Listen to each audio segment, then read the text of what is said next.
The village of Shangpu on China's southern coast, now a picture of carnage, is simply the latest to vent its anger at local officials and businessmen accused of illegally grabbing land for new development.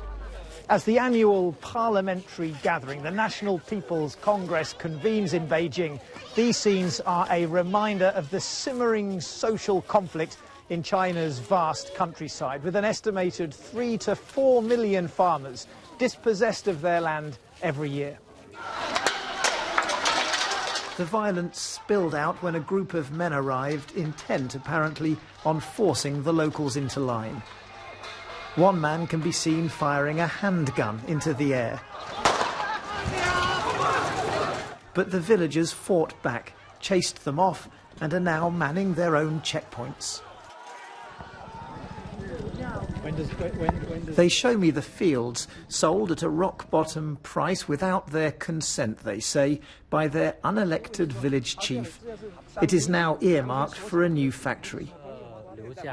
Like much of rural China, this land is collectively owned, one of the few remaining communist principles still standing, of course. But it's a principle that is increasingly in conflict with this country's burgeoning capitalist economy. Local governments are heavily incentivized to boost economic growth, add corrupt officials into the mix ready to take their own cut, and China's farmers often don't stand a chance.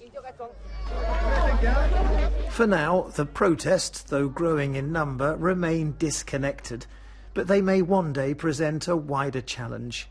We strongly request legal democratic elections, this banner reads. A demand for local reform it may be, but it's one with troubling connotations for the party elite now meeting in Beijing. John Sudworth, BBC News, Shangpu.